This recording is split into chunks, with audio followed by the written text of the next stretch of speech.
공유물의 분할 보겠습니다. 자, 356페이지입니다. 공유물 분할.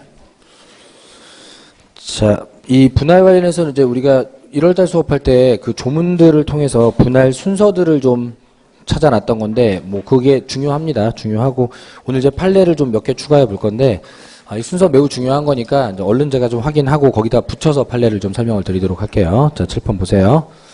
자, 일단 공유물에 대해서 공유자 중에 한 사람이 분할 청구를 하면 이거 일단 형성권이라 기본적으로 거절이 안 돼요. 자, 물론 분할금지 특약을 5년 한도 내에서 할 수는 있지만은 그건 어디까지나 뭐 자기들끼리 하는 약속이고, 분할 청구를 하면 기본적으로 이게 거절이 안 되고 분할을 해야 됩니다. 자, 분할해야 되는데 1차적으로 협의 분할을 해야 된다, 재판상 분할을 해야 된다?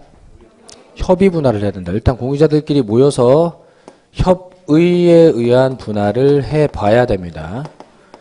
협의를 해보지도 않고 법원에 가는 건 안 돼요. 그리고 협의 분할을 해서 협의 분할이 성립이 됐다면, 어떻게 쪼개기로 결론이 났다면, 그러면 더더욱이 재판상 분할을 해서는 안 됩니다. 재판상 분할을 청구할 수 없다.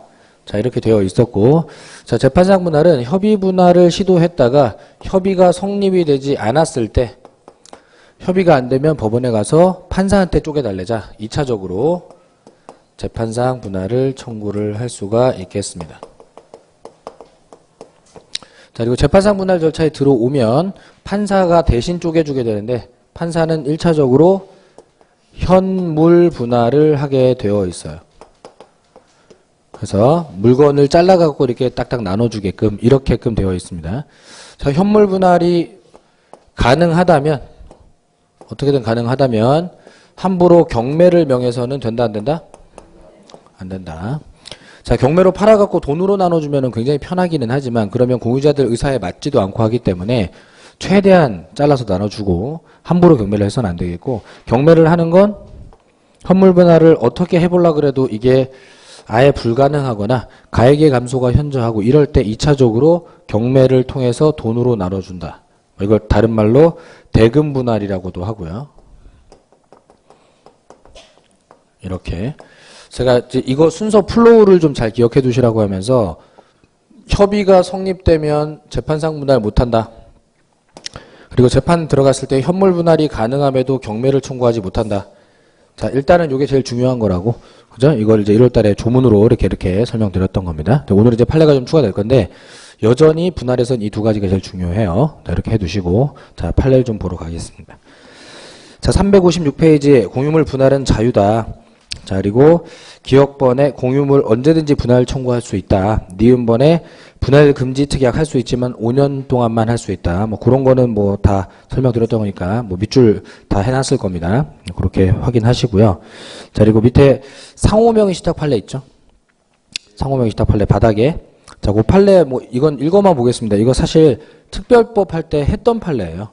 자, 우리 상호명의 신탁이라는 말이 구분 소유적 공유라고도 하고, 이 실제로는 단독 소유로 나눠져 있는 땅인데 등기부에만 공유라고 찍어놔가지고 마치 지분을 명의 신탁해 놓은 것 같은 이런 상태가 되는 땅들을 상호 명의 신탁 내지는 구분 소유적 공유라고 하는데, 일종의 이제 명의 신탁 관계가 되겠고요. 자, 이거는 내부적으로는 실제 소유권 관계대로 땅이 두 개 있는 것처럼 하고, 다른 사람들이 나오면 등기부에 공유 등기가 되어 있으니까 공유물처럼 하는 뭐 이런 거라 그랬어요. 그러다 보니까 뭐 밑줄 친 부분만 읽어보겠습니다.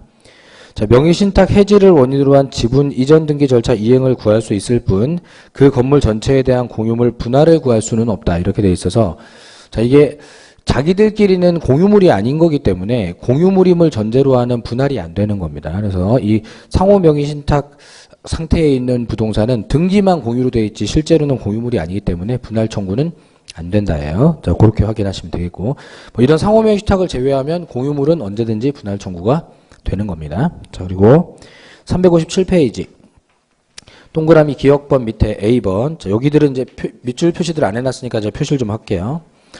자, 분할 청구권의 법적 성질에 형성권에다가 동그라미 해놓고, 자, 형성권이라는 얘기는 상대방 동의 구하고 이러는 게 아니라 그냥 야 분할해 그러면 분할을 해야 되는 이런 권리다. 형성권. 자, 그리고 그 똑같이 동그라미 A번 마지막에 소멸시효에 걸리지 않는다. 그거 밑줄.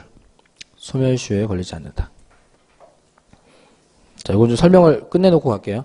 자, 공유물 분할 청구권이 혹시 소멸시효에 걸리면 10년 동안 분할 청구를 안 했다는 이유로 이 분할 청구권이 사라지면서 분할을 못하는 상태가 돼버릴 우려가 있죠. 그죠? 그러면은 나하고 우리 집사람하고 공유를 하고 있는데 근데 분할 청구권을 행사하지 않고 10년이 지났더니 분할을 못하게 돼버렸고 이제는 둘이 이혼을 해서 갈라섰는데도 이건 깨지도 못한다. 이건 말이 안 되죠. 그죠? 자, 이런 거니까. 그러니까 분할 청구권은 시효로 소멸할 리가 없는 권리입니다. 이거는 공유 지분을 갖고 있다는 것 자체로 일종의 소유권의 기능으로서 가지게 되는 권리예요. 그렇기 때문에 소멸시효에 걸리지 않아요. 소유권에 딸려있는 물권적 청구권이 소멸시효에 걸리지 않듯이 분할 청구권도 소멸시효에 걸리지 않는 겁니다. 자, 분할을 한다는 건 결과적으로 공유물 안에 섞여있던 지분, 내 소유권을 잘라서 나가겠다는 거니까 일종의 소유권 행사로 보는 거고 시효에 걸리지 않게 됩니다. 그거 알아두시고. 자, B번에 분할 청구의 효과. 자, 분할 청구하면 거절이 안 되니까 그냥 바로 분할을 해야 되는데, 자, 이 C번에, 자, 요거 밑줄 쳐놓습니다. 공유물의 분할은 언제나 공유자 전원이 분할 절차에 참여를 해야 한다. 자, 여기다 밑줄 쳐놓고요. 자, 이 칠판 보세요. 협의 분할이든 재판상 분할이든 똑같아요. 무조건 전원 참여가 필요합니다. 그리고 이거를 조금 표현을 다른 표현으로 할 때는 이렇게 써요. 필수적 공동소송 어떤 필요적 공동소송 이렇게 하는데 반드시 전원 참여가 필요한 소송 이런 뜻이에요. 그러니까 협의 분할을 할 때에도 전원 참여 필요하고 재판상 분할할 때도 전원 참여 필요하고 제 재판상 분할은 소송 절차이기 때문에 이런 표현도 쓰고 그 표현들을 좀 알아두시고 자 공유물 분할은 지분권을 나누자는 소유권 행사의 일환인 건데 지분권자 여러 명 중에 한 사람을 빼고 분할을 한다면 소유권 반영을 안 해주겠다는 거죠. 그죠?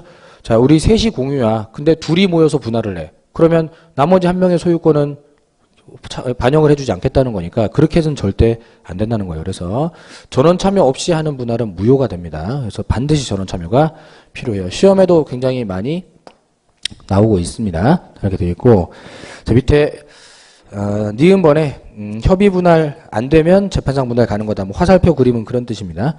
그리고 A번에 자, 협의 분할이 원칙이지만 분할의 방법에 대해서 협의가 성립되지 않으면 공유자는 법원에 분할을 청구할 수 있다. 이 문장 때문에 협의가 원칙인 거죠.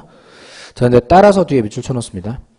협의에 의한 분할 약정이 이루어진 때 재판에 의한 분할 청구는 인정이 된다 안 된다? 안 된다요. 자, 끝까지 밑줄 쳐놓고 자, 꼬시는 거 조심하셔야 돼요. 자, 보세요. 당사자 간의 협의 분할이 이루어진 때 그럼 성립됐죠? 자, 그러면 그 협의를 이행하지 않는 자가 있다 하더라도 재판상 분할을 하면 돼야 안 돼요? 안 돼요. 그러니까 지금 제가 여기 없는 말을 하나 중간에 끼워 넣었는데 이행하지 않는 자가 있다. 자, 그거 꼬시는 겁니다. 자, 이행하지 않는 자가 있으면 어떻게 해야 돼요? 재판상 분할을 하려고 하지 말고 강제 이행을 시키든가 아니면 그 이행을 하지 않는다는 걸 이유로 협의 분할 약정을 파기, 뭐 해제해버리든가 이 둘 중에 하나를 선택해야지 판사한테 쪼개달래자 이런 거를 하면 안 되는 겁니다. 뭐 잠깐 왜 그런지 볼게요. 자, 당사자 간에 다른 거 설명을 위해서 제가 3명으로 그려놓겠습니다. 셋이서 공유를 하는 토지가 하나 있었는데 자, 이걸 이제 분할을 하려고 해서 갑이 공유물 분할 청구를 했습니다. 을과 병을 상대로. 자, 얘가 분할 청구를 했어요. 분할 청구를 이렇게 해가지고, 분할 청구했어요. 자, 이렇게 해가지고 분할을 하려고 이제 협의를 해봤더니, 이게 왼쪽, 오른쪽 이렇게 나눠서 같은 면적으로 짝짝 나눠가지고, 요렇게 쪼개기로 협의가 성립이 됐어요. 자, 계약서 다 썼고 도장 찍고 전원 참여도 있었습니다. 그런데 나중에 알고 보니까 도로가 이쪽에 붙어 있는 거예요. 그러면 이제 을이랑 병은 자기가 불리한 자리를 받았으니까 이걸 이행을 안 하려고 저 등기 절차라든가 이런 데 협력을 안 하려고 할 텐데 자, 이럴 때 만약에 법원에 가서 다시 재판상 분할을 청구했을 때 판사가 금을 요대로 구워주지 않고 다른 자리에다가 그어버리면 이 사람들이 협의를 하면서 했던 그 계약의 효력을 무시하는 게 돼버리잖아요. 이런 문제가 있기 때문에 자, 협의가 성립됐다면 재판상 분할을 하러 가지 말고 만약 을과 병이 이행을 안 하면 갑은 을과 병한테 분할 소송 청구를 할 게 아니라 약속대로 이행하라는 소송을 걸어야 돼요. 약속대로 이행하라. 그래서 강제로 분필하고 강제로 등기하는 이런 소송을 걸어야 될 일이고 을하고 병은 속았다고 생각되면은 분할 약정 취소 소송을 걸든가 이렇게 해야지 되는 거고 자, 아직 취소되지 않고 분할 약정이 남아있다면 그 약정대로 이행을 해야지 계약 관계에 맞는 거지. 당사자가 약정대로 해놓은 걸 판사가 또 뒤바꾸는 건 좋지 않겠단 말이에요. 그래서 협의가 성립되면 무조건 재판상 분할은 못하는 겁니다. 뭐 이행소송을 하든가 이렇게 해야 되는 거지. 자, 그렇게 되어 있다는 거. 그래서 중간에 이행하지 않는 자가 있다 뭐 이런 말로 꼬시더라도 협의가 성립됐다는 말이 더 중요한 거예요. 협의가 성립됐다면 재판상 분할 청구는 한다 못한다? 못한다 이겁니다. 자, 그리고 B번에 공유물 분할의 손은 필수적 공동소송이므로 이런 말 나오죠? 자, 그 표현은 밑줄 쳐놓습니다. 필수적 공동소송. 반드시 전원 참여가 필요한 소송이란 뜻입니다. 자, 공유자 전원이 소송 당사자가 된다. 자, 이렇게 돼 있고 C번에 공유물 분할의 손은 형성의 소이다. 따라서 그 판결 확정으로 등기 없이 물권 변동 효과가 발생된다. 이 C번 밑줄 쳐놓습니다. 근데 여기 책에 뭐 따로 설명이 나와 있진 않은데 이거 구분을 해야 돼요. 자, 칠판 보겠습니다. 자, 협의 분할 같은 경우에는 이 협의라는 말이 법률 행위죠. 그죠? 공유자 쫙 모여가지고 왼쪽을 누가 가질래? 막 이런 거 회의하는 거잖아요. 자, 그러면은 법률 행위로 인한 물권 변동은 등기를 해요, 안 해요? 해야 돼요. 당연한 거라 지금 책에 설명이 없는 거예요. 근데 재판상 분할 같은 경우에는 이 재판이 결국은 판결로 떨어지면은 형성 판결이 되는 거 아니에요? 형성 판결. 자, 그러면은 공유물 분할 판결, 형성 판결이 되는 거니까 얘는 등기를 안 해도 되는 거예요.